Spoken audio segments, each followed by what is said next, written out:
Bonjour à toutes et à tous les amis, j'espère que vous vous portez bien. Il y a toutes sortes de transformations intérieures. Tout le cerveau est en train d'être reconfiguré pour nous donner accès à ces habilités multidimensionnelles. Il y a toutes sortes de choses qui remontent actuellement à la surface. Il ne faut pas s'en vouloir pour traverser un peu des zones de non-droit, des zones de doute, toutes sortes de choses qui peuvent se passer. Je viens continuer à discuter de la voie spirituelle, de l'énergie, l'énergie qui nous connecte à la source, au créateur de tout ce qui est, bien que ce créateur est vraiment complètement indépendant, hein, il n'est pas dépendant de ce qui se passe. Cela dit, il a besoin de nous ici. Nous sommes les yeux de Dieu, les oreilles de Dieu, les mains de Dieu dans le monde physique. Donc, euh, donc je vais continuer, je vais tirer quelques cartes et puis discuter de quelques idées. Je vais voir un petit peu un oracle pour la journée. Je suis pas sûr de devoir faire une vidéo aujourd'hui, mais c'est vraiment couper du bois. C'est être vraiment présent dans toutes les expériences mondaines du monde physique que l'on a besoin de faire, mais d'apporter la conscience de la spiritualité, réintégrer la présence de Dieu dans l'expérience mondaine de toutes ces choses. En réalité, tout appartient au Créateur. Il n'y a que le premier Créateur qui s'étudie, l'Esprit Saint qui continue à s'étudier lui-même, hein, se chercher, pour se trouver et se retrouver. La plus haute sagesse, c'est le lait et le miel, se concentrer sur les bonnes choses de la vie. Je me suis réveillé dans une énergie d'abondance, mais c'était tellement extraordinaire, je sais que ça va arriver dans la matière. L'esprit me dit, ça va arriver tout d'un coup, ça va être surprenant. Ça va être surprenant. Ce qu'il faut comprendre, c'est aller loin. C'est vraiment, on se prépare pour un marathon. On a traversé un désert. Maintenant, on se prépare pour un terrain beaucoup plus fertile. Ce qu'il faut faire, c'est comprendre tout ce qui brille, c'est-à-dire toutes ces choses du monde superficiel, du monde terrestre. Il y a toutes ces choses superficielles, puis il y a les choses qui sont profondes à l'intérieur. On doit rester connecté à notre lumière intérieure. Et l'aboutissant, ça va être l'heure de la sieste. On va pouvoir voyager, on va pouvoir se reposer, on va pouvoir profiter de la vie. Hein. Il y a vraiment, pour le moment, il y a vraiment cette nécessité d'intégration. Il y a vraiment une recalibration. Hein. Faut chercher. C'est-à-dire l'énergie du premier créateur, elle est pas vraiment, nous est pas vraiment donnée pour satisfaire les désirs de notre ego. Hein. On ne peut pas manipuler l'énergie du divin pour satisfaire nos désirs égoïstes et cupides. Cela dit, le créateur sait déjà tout ce que l'on veut. Il sait déjà tout ce que l'on a besoin. Et il se prépare pour nous l'apporter à sa manière à lui. Donc ayez confiance plutôt que d'essayer de contrôler l'amour et la volonté de Dieu à l'intérieur de vous. C'est très important de lâcher prise et de suivre cette guidance intérieure. Parce qu'il y a toutes ces choses qui se passent à l'intérieur de notre présence et tout ce que l'on peut essayer d'imaginer en dehors de la présence. Donc on doit lâcher prise des aboutissants, hein, des désirs de l'ego pour arriver à cet épanouissement total, cette liberté, cette ascension qui arrive. Et tout ça, c'est vraiment que quand on pratique la méditation, c'est bien de prier, on peut demander les choses à Dieu, ce qu'on recherche, c'est la lucidité et la sérénité. Cela dit, si on n'est pas connecté à notre chakra inférieur, si on n'a pas de passion, s'il n'y a rien qui nous passionne, à ce moment-là, on n'a aucune direction dans la vie. La vie, tout ce corps des désirs, il est quand même là pour alimenter le progrès et l'évolution de l'univers. Donc on doit continuer à chercher un équilibre. Je ne fais qu'exprimer des idées, prenez ce qui résonne avec vous, mais enfin c'est important je pense que je dis des choses qui sont importantes, hein. Donc c'est important parce que ce corps des désirs, les passions, c'est ce qui donne un sens à notre vie aussi, ce qui relative les choses. Et on doit vraiment connecter notre volonté avec notre cœur et être dirigé par au centre de notre conscience, au sixième et septième chakra, et continuer à communiquer à travers le cinquième chakra, cette vérité supérieure, et continuer il y a tout un sevrage qui n'est pas très agréable, je vous avoue, je suis en train de faire des sevrages, c'est pas agréable du tout, il faut que je m'accroche quand même pour pouvoir le faire. Comprendre que toutes les prières et toutes les pensées sont très importantes parce que même si on n'est pas conscient des implications de toutes ces énergies que l'on communique constamment, parce que étant les yeux et les oreilles de Dieu, hein, et c'est les mains de Dieu dans le monde, on a énormément de signification et d'importance, même si on ne peut pas voir les tenants et les aboutissants de notre incarnation. Et parce que on est vraiment un véhicule pour que les miracles, la magie de Dieu puissent transformer ce monde dans un paradis tel qu'elle a été créée, cette planète, pour être un paradis. Et donc c'est très important d'accepter, parce que la magie, c'est pas vraiment, c'est scientifique, hein, c'est des choses qu'en se connectant aux lois naturelles, aux lois, aux énergies supérieures de l'univers. J'ai énormément d'acouphins, j'espère que j'arrive quand même à m'exprimer clairement. Et... et toute la grâce, tous ces moments, toute cette spiritualité, ces moments de ces énergies divines que l'on reçoit, on doit trouver un moyen de les partager, hein, et d'avoir de la gratitude pour... ici, j'ai beaucoup de gratitude d'ailleurs de pouvoir continuer à m'exprimer sur ces choses qui sont profondes, qui sont à l'intérieur de moi, qui sont cette connexion au monde spirituel, et je vous remercie de recevoir cette énergie et de continuer à cultiver votre propre connexion avec votre source à l'intérieur de vous. Je vous remercie aussi, bien sûr, de soutenir la chaîne. Je vous remercie pour ne pas oublier de vous abonner, pour likes, vos partages, vos commentaires. Je vous remercie pour vos dons. Et si vous voulez une consultation privée, vous pouvez m'envoyer un email. On doit vraiment apprendre à laisser toutes les graines que l'on plante se développer aussi quand même à l'intérieur de nous. Quand on reçoit des choses profondes, on doit maturer les choses, comme Einstein disait. On doit pouvoir expliquer les choses simplement. Si on ne peut pas les expliquer simplement, c'est qu'on ne les a pas assez bien intégrées, on ne les a pas assez bien comprises. C'était un ami, Albert Einstein, qui est un ami de l'humanité, hein. C'était un grand philosophe, c'était aussi un scientifique, mais sa philosophie a beaucoup est très très puissante aussi, quand on peut regarder ses réflexions. Et donc comprendre que bon, tous ces graines ont besoin de germer. On n'a pas besoin de montrer les fleurs tout d'un coup, on peut les montrer, on les voit, hein, de manière visible. Et les fruits, partager les fruits de l'esprit. Les fruits de l'esprit, c'est très douloureux pendant qu'on les cultive, mais ils sont très doux à la fin quand on les récolte, hein. Je ne sais plus quel philosophe disait ça, hein, cultiver le jardin. On a un jardin dans notre cœur qu'on doit cultiver. Et, euh, et personnellement, bon, je vais écrire, je vais pouvoir bientôt mettre les choses sur papier, hein, faire des beaux livres bien illustrés avec plein de choses pour introduire toutes ces idées dans la conscience collective. Ça sera quand même plus facile, bien que bon, là, on est quand même une communauté, une famille, tous ceux qui suivent mes messages, c'est qu'on est connecté au niveau de cette vibration du divin, de la source. Et on n'a pas besoin quand on fait de la méditation ou quand on recherche cette connexion au divin, on n'a pas besoin, bien sûr, c'est attrayant de rechercher, on n'a pas besoin de courir après des pouvoirs spirituels, ou des habilités, ou le succès, ou la manifestation, hein. Parce que bon, à la place, c'est bien juste de permettre à l'amour et la lumière de Dieu de nous montrer le chemin, hein, voilà. Et quand c'est le moment, toutes les choses se mettent en place à la manière de Dieu. C'est quand même, c'est toujours mieux quand c'est Dieu qui fait les choses, parce qu'il y a cette perfection que lui seul possède. On est tous à cette...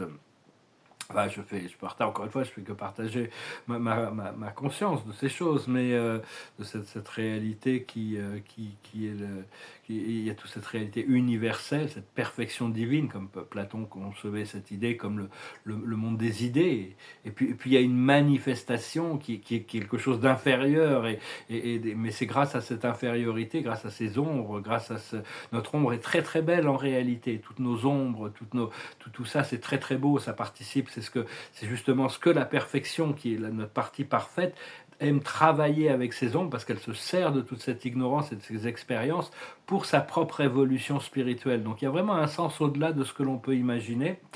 Et parce que la conscience, c'est vraiment le seul endroit qui est réel. La conscience, c'est vraiment ce qui est réel. C'est la seule réalité. C'est pas le monde autour de nous qui est la réalité. C'est de la conscience. Tout se passe dans notre conscience. Et la société est une sorte de projection du désir, du désir collectif, des espoirs, des craintes, de la peur, de la séparation, des jugements. Tout ça, c'est en train de s'effriter, et on doit réparer, on doit retourner tout le monde à l'unité. On doit retourner notre réalité à l'unité déjà, et à travers les âges, tout ça s'est créé, mais il y a eu toutes sortes de civilisations qui nous ont précédés, qu'on a oubliées, qui vont revenir à la conscience. Généralement, il y a les civilisations s'élèvent, arrivent à un niveau de perfection et puis le mal revient et tout se détruit et on recommence, hein, c'est un petit peu mais là, l'âge d'or sera suivi d'un âge de platine. On est vraiment à la fin d'un cycle qui devrait permettre l'ascension finale de cette planète dans la 12e dimension, à la fin. C'est vraiment parce que la société, c'est vraiment l'accumulation du subconscient collectif. Mais on a besoin de se libérer du passé. On est esclave de notre passé. On est éternellement accroché à ces expériences du passé qui se répètent éternellement jusqu'à ce qu'on ait appris la leçon. Donc c'est vraiment c'est une répétition sans fin. Et la source, la connexion à la source, et en lâchant prise et en demandant à cette source, en se soumettant à cette source intérieure, c'est vraiment la seule cure qui va vraiment, le seul pouvoir qui peut manifester des changements positifs qui vont être permanents, qui vont être rapides et qui vont être durables, hein. Donc, parce que 90% de qui on est invisible en réalité. Même la science contemporaine peut comprendre, a déjà perçu que 90% de l'univers est invisible. Bon, ils ont des fantasmes, ils ont appelé ça la matière noire, ou l'énergie sombre, ou je sais pas quoi, parce que bon, ils n'arrivent pas à voir, donc ils sont obligés de fantasmer sur quelque chose qui leur donne une raison de nous faire croire qu'ils savent, alors qu'en réalité, ils ne savent pas. Mais il y a tout un univers d'antimatière, un univers invisible, de conscience qui guide l'univers, hein, de toute manière, et la plus grosse partie de nous est invisible aussi, hein. C'est une fois qu'on sera dans notre moi connecté, on aura reconnecté à notre nature multidimensionnelle, on pourra vraiment, petit à petit, on arrive à intégrer ces parties invisibles de nous-mêmes. Et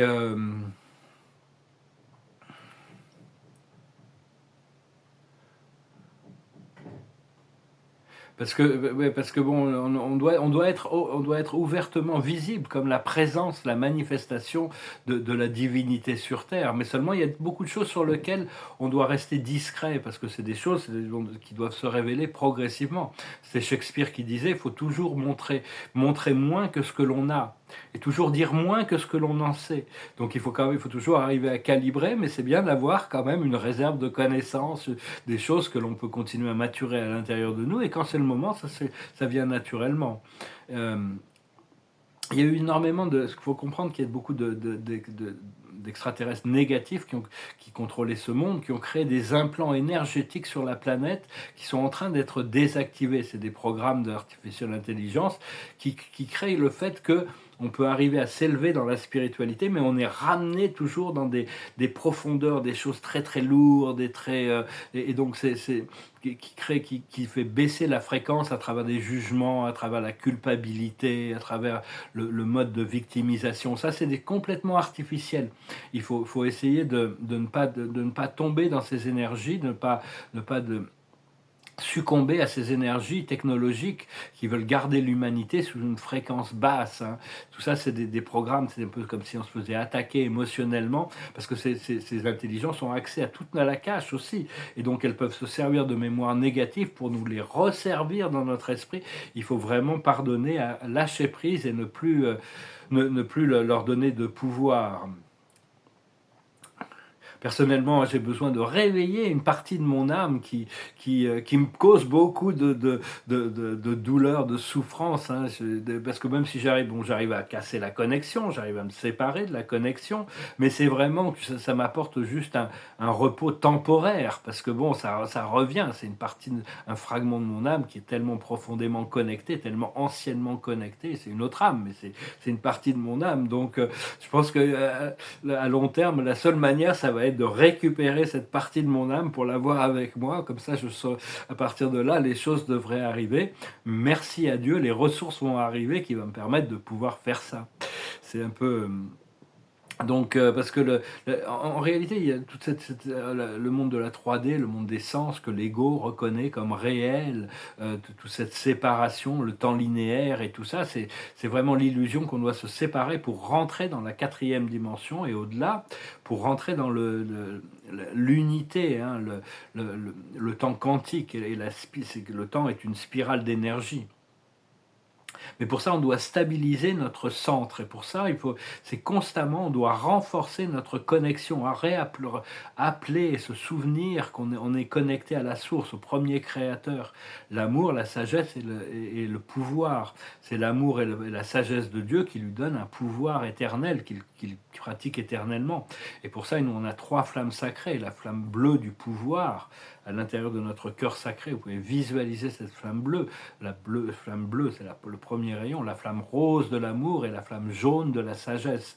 C'est des flammes sacrées qu'on doit équilibrer constamment à l'intérieur de nous et continuer à s'aligner avec la plus haute ligne temporelle. Mais donc c'est vraiment avoir des perceptions qui sont basées sur l'amour plutôt que des perceptions qui sont basées sur le jugement et la peur. La peur qui crée un jugement et une séparation.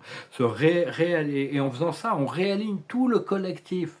On réaligne inconsciemment, ils n'ont pas besoin de le savoir, mais on les assiste dans l'alignement de tout le programme terrestre de la planète. Hein. Comprendre qu'il y a 144 000 personnes et entités, âmes, qui ont été placées stratégiquement tout autour de la Terre et qui sont activées maintenant pour arriver à cette... On a juste besoin de se brancher de plus en plus sur cette énergie de la source, lâcher prise de toutes ces idées du passé qui nous enferment et qui nous emprisonnent. Donc voilà les amis, j'avais une chanson dans la tête, mais là j'ai trop d'acouphins pour avoir même envie de chanter. Donc j'ai toujours ce problème avec cette oreille gauche là maintenant, c'est l'oreille droite. Mais bon, c'est toute une récalibration dans le cerveau. On est en train d'activer nos deux parties du cerveau de manière à 100% hein, pour arriver à dépasser le traumatisme du cerveau reptilien et activer le cérébellum, le troisième, le mini-cerveau qui va nous permettre de rentrer dans le champ unifié des dimensions supérieures. Donc c'est vraiment toute une réactivation très puissante. L'observateur de la journée, c'est la chance. La chance, c'est les miracles, c'est les belles choses de la vie. Hein. C'est cette chance qui arrive. C'est absolument merveilleux. Je me suis réveillé dans une énergie. Ça, c'était waouh. C'était l'esprit qui me prépare pour ces manifestations. Et donc, on pourra partager plus aussi hein, avec le temps. Une fois quand les choses vont... Quand le point de liberté aura été trouvé. Il y aura d'autres, après ça, il y a plein d'autres points de liberté, mais la plus haute sagesse, c'est la potentialité, comprendre ce qui est potentiel. Parce que l'esprit nous propose des potentiels, des fois, c'est pas une évidence. Et l'esprit, Dieu, cherche à tourner tous les potentiels en actuel. Donc, c'est vraiment travailler avec cette conscience du divin pour trouver ces potentiels en actuel. Ce qu'il faut comprendre, c'est le bien-être, cultiver le bien-être. Bon, c'est pas trop facile pour moi parce que je suis en train de faire des sevrages là de toutes sortes de vieilles addictions. Des fois, je me dis, pour arrêter le café, il faudrait que je me remette à l'alcool. Ça m'aiderait quand même à me détoxifier du café, mais je suis pas sûr. Bon, enfin, de toute manière, toutes ces choses ne sont pas mauvaises, mais c'est juste arriver à ne pas en être dépendant, que ça vienne pas du subconscient, que ce soit des choix d'expérience de manière très modérée plutôt que d'être dépendant de ces produits et toutes ces choses. Enfin bon, pour le moment, je ne bois pas d'alcool depuis des mois. Ce qu'il faut faire, c'est l'abondance, c'est continuer à cultiver le sens de l'abondance, la liberté, hein, l'abondance, ça peut venir de ressources, ça peut venir de l'argent, ça peut venir de cadeaux, ça peut venir d'échanges, ça peut venir de partage, ça peut être des opportunités, ça peut être des connexions, ça peut être toutes sortes de choses, des potentialités qui vont devenir des actualités. Et l'aboutissant, c'est la réparation. Il y a plein de choses à réparer. On a besoin de réparer toutes ces choses qu'on a créées subconsciemment, qui nous ont créé des séparations et des souffrances pour revenir à l'équilibre parfait. Donc on va nous donner, il y a toutes ces ressources qui vont arriver pour l'opportunité de réparer, et aussi bien au niveau collectif aussi. Hein. Il y a toutes sortes on doit revenir sur des systèmes de fonctionnement où tout le monde est inclus, où tout le monde, on doit retrouver c'est des systèmes, pas politiques, mais des systèmes de gouvernance qui fonctionnent beaucoup plus. Il y a toutes sortes de choses très bizarres qui peuvent se passer dans le monde quand vous regardez les nouvelles. Là, ils sont en train de préparer Elon Musk avec une guerre, avec des technologies dréco-reptiliennes pour faire la guerre en orbite, et un super subsystème de surveillance. Et il y a toutes sortes de choses qui sont en train de se passer, qui sont très bizarres. On doit avoir confiance au plan divin, hein, de toute manière, et de savoir que tout est supervisé là-haut pour préparer la libération de l'humanité. Plein de choses qui peuvent remonter, il faut éviter le jugement, il y a toutes sortes de choses de surface qui peuvent paraître très très bizarres, avec plein de choses il y a plein de révélations aussi qui se préparent. On est vraiment, faut vraiment rester au centre, on est au centre, le Gestalt, hein, on est la partie qui fait fonctionner tout le reste. Vous, ici, maintenant, hein, c'est revenir au centre, revenir sur nous-mêmes, sur notre souveraineté, notre habilité à être unifié avec notre source. Et à partir de là, on a ce pouvoir de co-création. On est toujours en co-création plutôt qu'en compétition. Dans la 3D, il y a toujours ce programme de compétition, alors que dans la 5D, il y a toujours ce programme de co-création. On est toujours dans le procédé de co-création. Voilà les amis, j'espère que ce message aura été intéressant pour vous. Je venais vous saluer aujourd'hui et préparons-nous pour ces grands changements. Je vous remercie pour tout, je vous remercie d'aimer, de ne pas oublier de souscrire, d'aimer, de partager, de commenter. Je vous remercie infiniment pour votre soutien, pour vos dons et je vous dis à bientôt. Namaste.